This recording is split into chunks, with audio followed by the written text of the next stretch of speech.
Hey, I'd like to welcome you to another episode of Mission Matters. My name is Adam Torres, and if you'd like to apply to be a guest in the show, just head on over to missionmatters.com and click on Be Our Guest to Apply.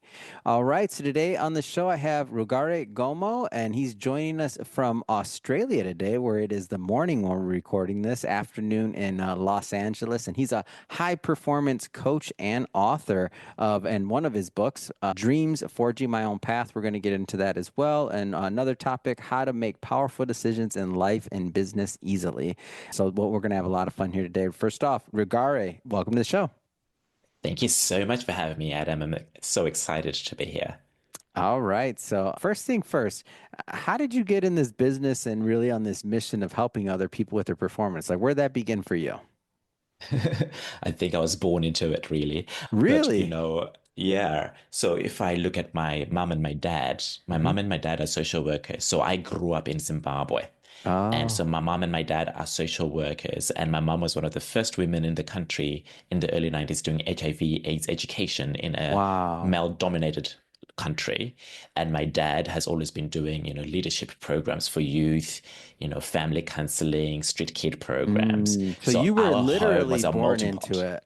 I was born into it. That's funny. My mom was a social worker for 40 plus years before she retired. And speaking of HIV and HIV training and things like that, like that was Yes. when she enrolled me in this Red Cross program. I mean, I must have been like, I'm not joking, 13 years old, maybe younger. And it was Wow. to be an HIV peer educator. This is way back when. So these are our timelines, man. Yes. I didn't know I The had a brother all the way over there. Like we got stories for days on we this. we have lots of things to talk about. Can you imagine? I'm over here like a peer educator as a little guy Yes. going to colleges, talking and all this other stuff. My Wow. mom threw me in the fire, just like I know your mom did. Bless their hearts. That's crazy. Yeah. So she's been doing that since I was 8 years old. So of Wow. course you'd come back with the books as well. Mm. And the books are horrifying, to Yeah. go through. Yeah. Yeah. So where does this go? When do you know that this is going to be part of your life path? Like I'm interested to I hear that part don't. because you probably I are like don't. fighting it or I don't know, like you're going through. I'm over here getting my own social work on with you right now. You're probably fighting it. How did this suck you in, man? So, when I was 16 years old, I Hmm. moved to Australia with by myself, one Hmm. backpack, and $300 for a Wow. better life. And so in Zimbabwe, the whole idea is the better education you get, the more opportunities. Hmm. So everybody is climbing that educational ladder for opportunities. Mm. Because if you don't, then you become very poor. You can't look after yourself and your family, and that's Mm. shameful. So growing up in Zimbabwe, the competition is so stiff It is, because isn't the it? level of need is high. Mm. And so I created an opportunity to come to Australia by asking literally Mm. a family friend who had been working with the projects my mom and my dad are doing. So we'd have people coming from Canada, the United States, Australia, New Zealand to be part of these programs in Zimbabwe. And some of them that loved their time, formed friendships. And I asked, because my mom and my dad would never have been able to afford for Hmm. me to come to Australia.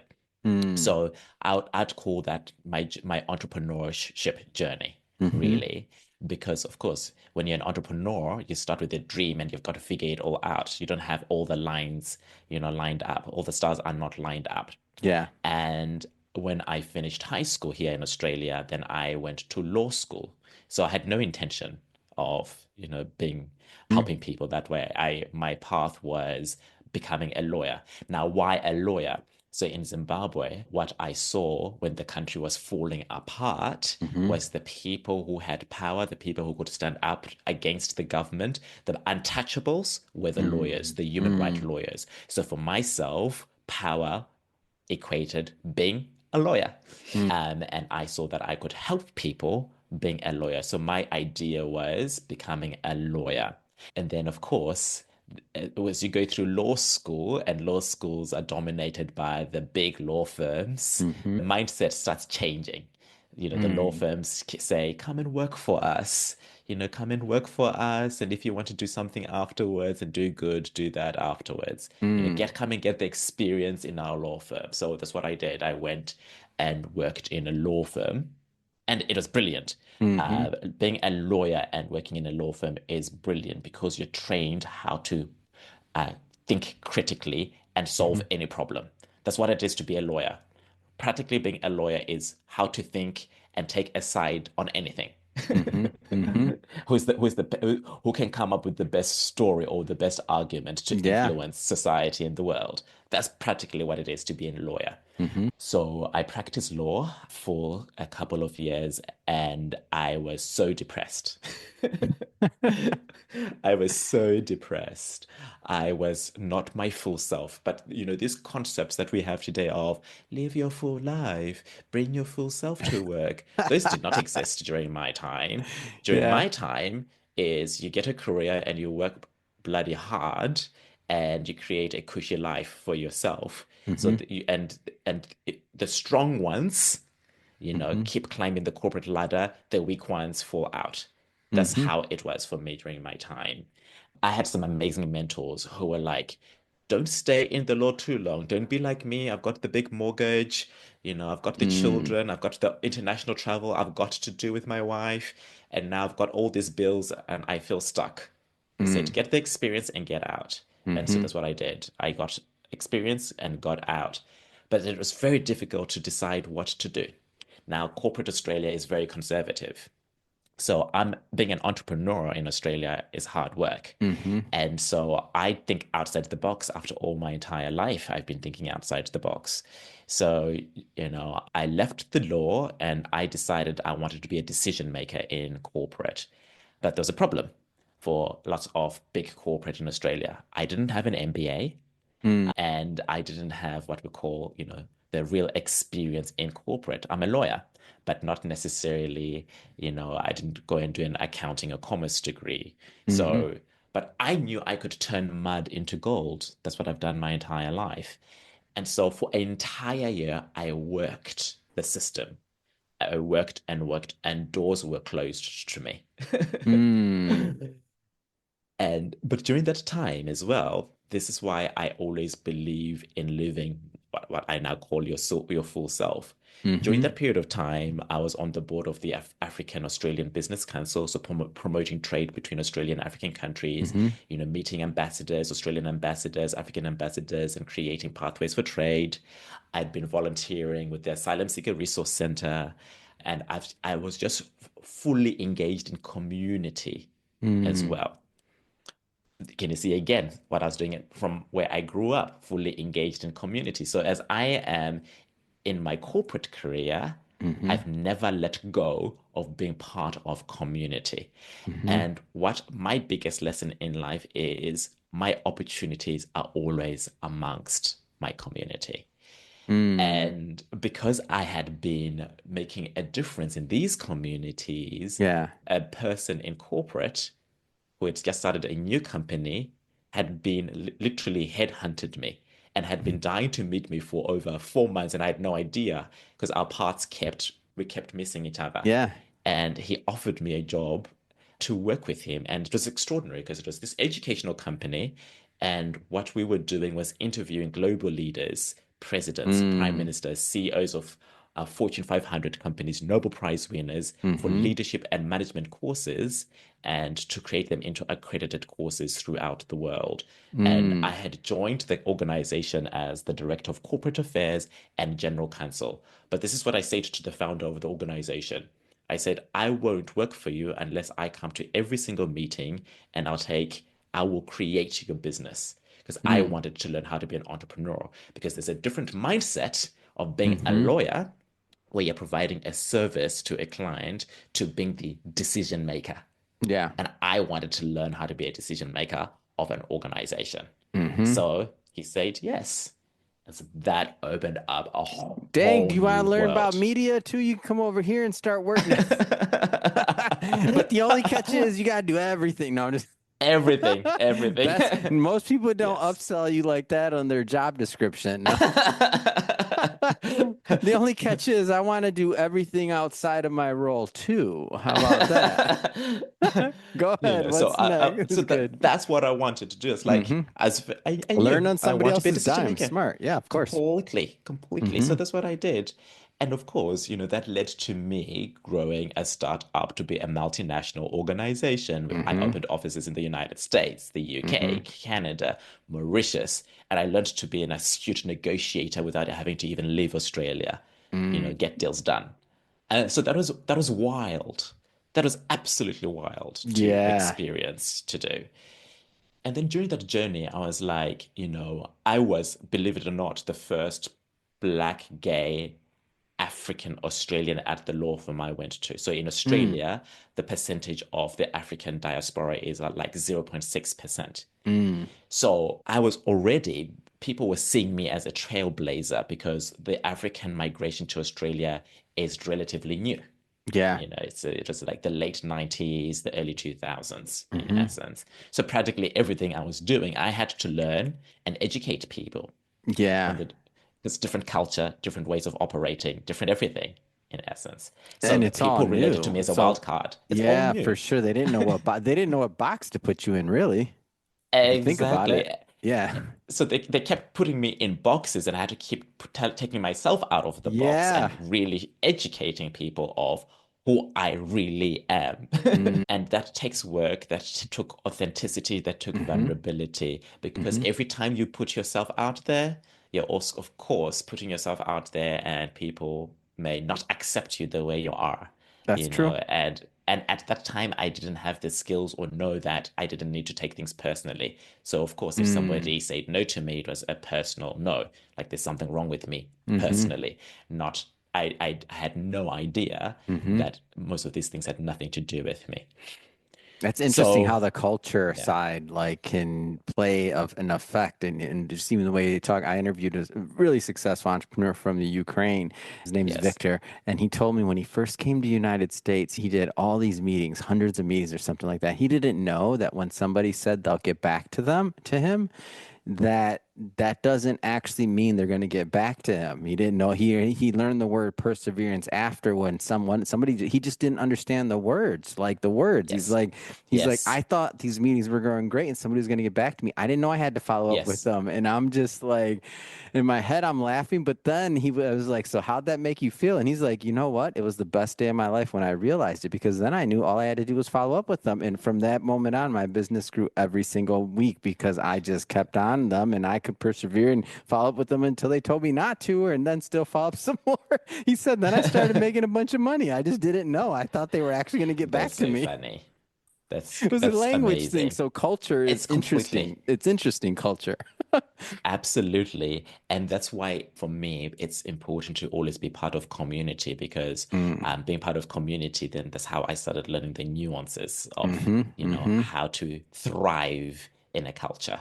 Mm-hmm. I think sometimes it's very easy to demonize people, demonize cultures backwards or the Mm-hmm. progressive, but it takes time. Yeah. I don't think it's good or bad. I think it's the culture is the culture. We've got to figure it out and Yeah. learn it and we can thrive. We can thrive in any culture. For sure. I want to spend some time here on your book. So, Dreams Forging My Own Path. Like, talk to me about Yes, that. That came out September 2024, brand new book. Like, talk to me about that. yes, yes. So, Dreams Forging My Own Path is my journey of creating and pioneering my life here in Australia Mm. and overcoming the numerous obstacles, So, for me, after working for that educational company, I started my own business. And within 2 years, I was close to being bankrupt Mm. because just like your Ukrainian friend, Mm-hmm. I thought that being the right-hand person of the founder made me an entrepreneur. And I discovered then when I'm 110% responsible for everything, I Mm. discovered that I felt like an imposter Mm-hmm. because that's when, I really discovered who I needed to be. Mm-hmm. It's so easy, as you said, to work for somebody else and, you can be the CI2 or the CEO. But Mm-hmm. if you're 110% responsible for everything, money, accounts, legal issues, Yeah. it tests every facet of, my identity. Mm. And so I fell apart because I learned that I had low self-esteem. I was hiding behind somebody else's power. I learned that I still had beliefs that white is better than black.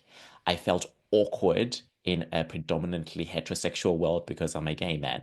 So those things were in my way. My own thinking about myself and my ideas that Mm. I had acquired about myself was in the way. So Dreams Forging My Own Path is me sharing the stories of how I overcame lots of obstacles. Some of them, of course, they're institutional, but really, most obstacles are in our head. Mm. So that's what Dreams Forging My Own Path is about. Now, why did I write it? Now, believe it, I'm the first gay, Black, African Australian to write a memoir in the world. Oh, wow. That's crazy. Yeah. Another way said is when you think about books and literature or even the world, a lot Mm. of it is Eurocentric. Yeah. So stories like mine are not heard, yet most of the world are actually migrants. Hmm. There's so many migrants, but then the opportunity to even share one's story is so limited at a large scale because we're working our asses off, to Mm. take care of ourselves, to take care of our Hmm. families. So my book, I wrote the book as a gift to the world of you are not alone. Mm. Voices and experiences like mine exist. And it's very different to read it from an African American experience or a Black British experience. I'm Yeah. I'm not American, I'm not British, I'm Zimbabwean. And our stories are not told. The Arab Mm. stories are not told. The Nigerian stories are not told. Hmm. Yet, we are a huge group of people out there. So I Mm. think I'm hoping that my book, inspires hope and also action for Mm. people to reclaim their life. That's exciting. What kind of response have you gotten from this? Like being a first is sometimes a trailblazer like that is different. Like what kind of response have you gotten? It's been extraordinary. The book has, as you said, has come out on the 3rd of September, Hmm. 2024. I've already sold over 10,000 copies in the United States alone. Absolutely amazing, by the way. That's amazing. That's amazing. Hmm. But then being invited to, like organizations like C-Suite in America to be part of, the leaders of business there as well. Mm. That's opening doors. But as it opens doors for me, it's also opening doors for people like me everywhere else. Yeah. So it's been extraordinary.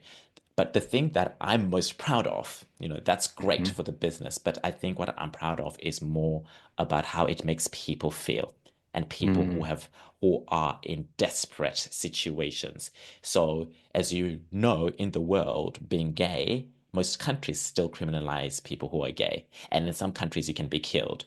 So I've been receiving messages from people in northern Mm. Nigeria, where there's the Boko Haram, the Islamic State, where they're Hmm. like, thank you so much for sharing your story.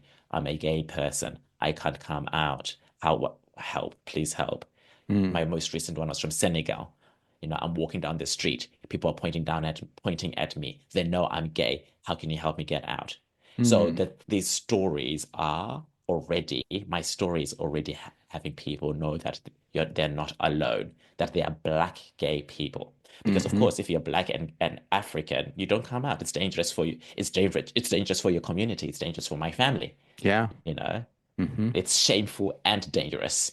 And so what I'm seeing is that it's now creating spaces for people to have even a small, tiny space to be Yeah. able to even voice who they are. And that's enough. Mm. Amazing. That for me is the greatest privilege. Rugari, this has been such a great conversation, and I'm happy to get the message out about your story, of course, your business and what you're doing. I know you got so much more to share. If people want to connect or to learn more and to pick up a copy of your book, of course, how do they do that? So my book is available globally. I made sure of it. So you can find it on Amazon, Barnes and Nobles, Target USA. It's available everywhere at Kobo. I also did my own audiobook. So for those who love to listen, I narrated it myself. It's available there. How you can contact me, I've got my website, Mhm. www.rugaregomo.com. And I am prolific on LinkedIn. Love LinkedIn. Great Mhm. community, great spaces. You'll find me there, but you'll find me on YouTube, Instagram, Facebook as well. Fantastic. And for everybody listening, just so you know, we'll definitely put the links in the show notes so that you can just click on them and head right on over. And speaking of the audience, if this is your first time with Mission Matters and you haven't done it yet, hit that subscribe or follow button. This is a daily show. Each and every day, we're bringing you new content, new ideas, and hopefully new inspiration to help you along the way in your journey as well. So again, hit that subscribe or follow button. And Rugare, thanks again for coming on the show. Thank you, Adam, for having me. I appreciate it.